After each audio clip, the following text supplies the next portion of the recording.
Naka-attenda ba kayo ng General Conference sa Conference Center ng The Church of Jesus Christ of Latter-day Saints? Naka-attenda din ba kayo ng General Conference sa The Tabernacle noong ginaganap pa dito ang General Conference ng simbahan 2 beses kada taon? Naisipan niyo bang ikumpara ang dalawang gusali? Para sa ating dagdag kaalaman, narito ang mga nakakamanghang detalye ng dalawang gusaling ito na naging bahagi na ng kasaysayan ng The Church of Jesus Christ of Latter-day Saints. Una, ang Salt Lake Tabernacle. Dedikasyon, Oktubre 1875.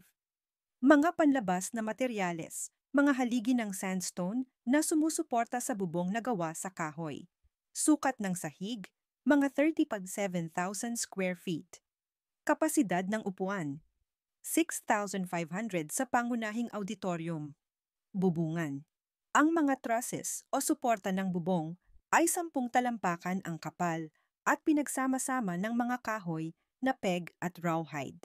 Sa una ito ay may 400,000 shingles hanggang sa mapalitan ng aluminyo.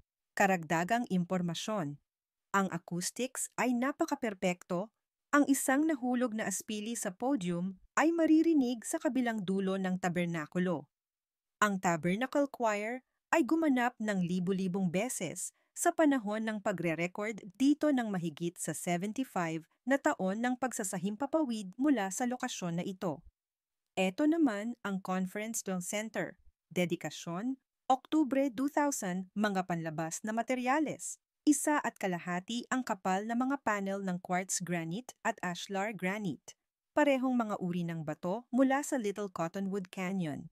Sukat ang sahig, higit sa 1.5 milyong square feet. Kapasidad ng upuan, 21,333 sa pangunahing auditorium. Bubungan, ang King Truss ang pangunahing suportang kahoy para sa gusali na may bigat na 621 tonelada.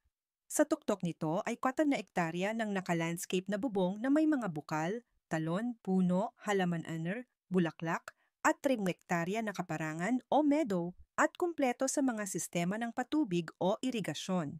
Karagdagang impormasyon, ang center ay may 50,000 milya ng kawad, 13-ton elevator pang pasahero, 750,000 cubic yards ng lupa na nahukay, 23.5 milyong galon ng semento, at 15,000 tonelada ng kabilya o cement rebar. Ang isang Boeing 747 ay kakasya sa loob ng pangunahing auditorium at maluwag pa. Kamangha-mangha talaga ang dalawang gusali na ito.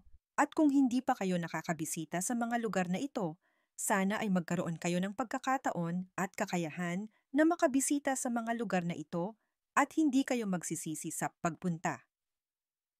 Kung naibigan nyo ang video na ito, maaari lang po na i-like, i-share at mag-subscribe sa channel na ito.